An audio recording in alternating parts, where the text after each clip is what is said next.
Non-sticky fry pan অথবা কড়াই পিছনের অংশ এরকম আয়নার মতো ঝকঝকে করে তুলুন একদম নিমিষে। শীতকালে ঠান্ডার জন্য জুতোর মধ্যে এইভাবে মোজা পরিয়ে দিন, একদম ঠান্ডা চলে যাবে। আসসালামু আলাইকুম, আমি কাশ্মীরা। আমার আরও একটি ভিডিওতে সবাইকে স্বাগত জানাই। বন্ধুরা, আজকের কিছু টিপস যা আপনাদের সংসারে অনেক পয়সা বাঁচিয়ে দেবে। বাজার থেকে চড়া দামে কিনতে হবে না, ঘরে থাকা জিনিস দিয়েই কিছু টিপস আপনাদের দেখাবো। চলুন আজকের টিপসগুলি শুরু করা যাক। বন্ধুরা, ননস্টিকি প্যান অথবা কড়াই সকলের বাড়িতেই থাকে, তবে এই রকম অবস্থা কিন্তু সকলেরই হয়ে থাকে। তো সেগুলো কিন্তু প্রত্যেক দিন আমরা এরকম মেজে ঘষে পরিষ্কার করতে পারি না। তো তার জন্যই আমি একটি জোগাড় পদ্ধতি নিয়ে এসেছি। এখানে দিয়ে দিচ্ছি আমি বেকিং সোডা। বেকিং সোডা তো সকলের বাড়িতে কম বেশি থেকেই থাকে, যারা কেক বানায় অথবা অন্য কোনো কাজেও কিন্তু বেকিং সোডা আমরা ইউজ করে থাকি। আর যদিও ভাবেন যে আপনারা কিনতে চান, তাহলে কিন্তু বাজারে খুবই কম দামে আপনারা পেয়ে যেতে পারেন, 28 টাকা মতো এরকম দাম নেয়। তো এখানে আমি বেকিং সোডা 2 চামচের মতো কড়াইয়ের পিছন দিকে দিয়ে দিচ্ছি, আর এখন দিয়ে দিচ্ছি লেবু। বন্ধুরা, লেবু কিন্তু খুবই কাজে আসে এরকম পরিষ্কার করার ক্ষেত্রে। তো আমি ভালো করে লেবুর রসটা দিয়ে দিয়েছি, দিয়ে এইভাবে করে ঘষিয়ে রেখে দেবো।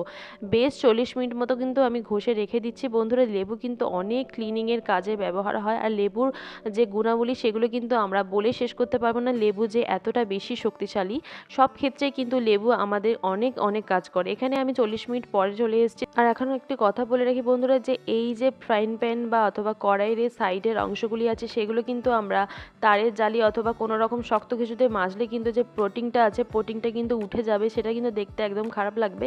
তো যতটা পারা যায় সাইডের যে অংশগুলি সেগুলো কিন্তু হালকাভাবেই আপনারা মাজার চেষ্টা করবেন, কারণ এইগুলো যে নষ্ট হয়ে গেলে কিন্তু দেখতে খুব খারাপ লাগবে, স্টিলটা বার হয়ে যাবে।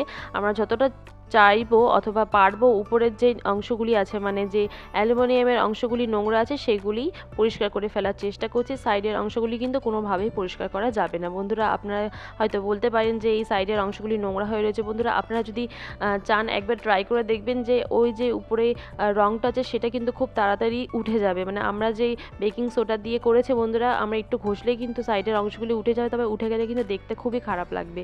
তো সেক্ষেত্রে এখানে আমি একটি তারের জালি দিয়ে কিন্তু খুব সুন্দরভাবে ঘষে নিচ্ছি, আর দেখেন খুবই নিমিষেই উঠে যাচ্ছে।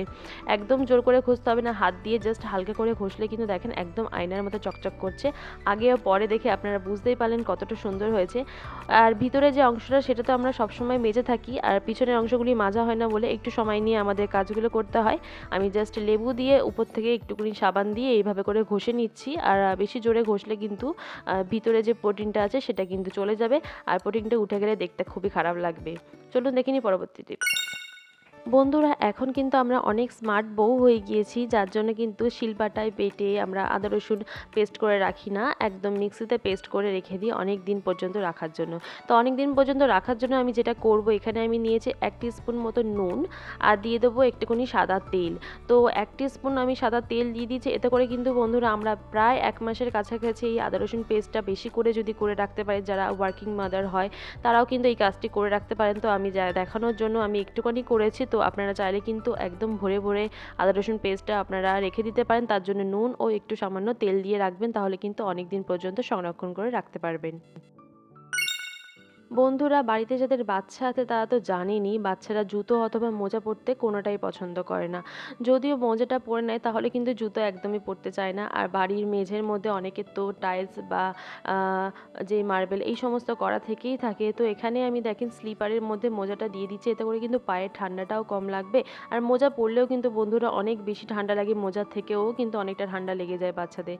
তো মোজার সঙ্গে যদি স্লিপারটা এইভাবে করে আপনারা জুতোর মধ্যে দিয়ে দেন, দেখেন খুব সুন্দরভাবে কিন্তু পাটা গরমও থাকবে, আর জুতোটাও পরা থাকবে, আর মোজাটাও পরা থাকবে, কোনো রকমভাবে কিন্তু পায়ে ঠান্ডা লাগবে না।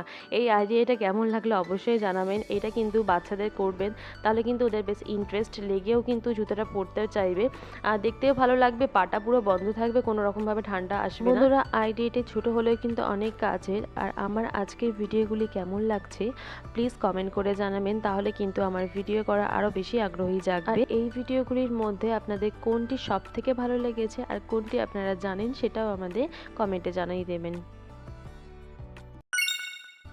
বন্ধুরা, ঘরে থাকা জিনিস দিয়ে কিন্তু আমরা অনেকটাই সেভিং করতে পারি অথবা অনেকটাই কিন্তু আমরা উপকারী জিনিস বানিয়ে ফেলতে পারি। এখানে নিয়েছি ডিমের খোলা, যেটা কিনা আমাদের বাড়িতে সকলেরই ডিম কম বেশি খাওয়া হয়ে থাকে। তো ডিমের খোলাটা আমি অনেক দিন ধরে জমিয়েছি, শুকিয়ে নিয়েছি, তারপরে আমি মিক্সিতে একটু ব্লেন্ড করে নিচ্ছি। দেখেন এরকম একটি ব্লেন্ড করে পাউডার করে নিয়েছি। পাউডারটা কী কাজে লাগবে আপনারা দেখলেই পুরো ভিডিওটা বুঝতে পারবেন।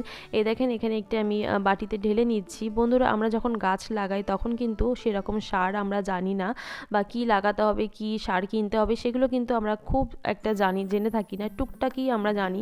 তো সেক্ষেত্রে ঘরোয়া জোগাড়ে যদি ডিম দিয়ে আমরা এরকম পাউডার বানিয়ে গাছের গোড়ায় দিই তাহলে কিন্তু খুব সুন্দরভাবে কাজ করবে। লঙ্কা অথবা এই ধরনের গোলাপ চারার মধ্যে দিয়ে থাকি তাহলে কিন্তু খুব সুন্দর ফুল ফুটবে অথবা খুব সুন্দর সারের একটি কাজ হবে। তো আমি এখানে মাঝখানে দিয়ে দিয়েছি, এতে করে আমার আসলে আমার গোলাপ গাছ লাগানো ছিল, তো সেক্ষেত্রে আমি মাঝখানে দিয়ে দিয়েছি। আপনারা চাইলে কিন্তু উপর থেকেও দিয়ে দিতে পারেন, কাজ সেমই হবে। তো একটু নিড়েন দিয়ে ভালো করে ভিতরের দিকে মাটির মধ্যে একটু মিশিয়ে দেওয়ার চেষ্টা করবেন। আর এই দেখেন কত সুন্দর ফুল।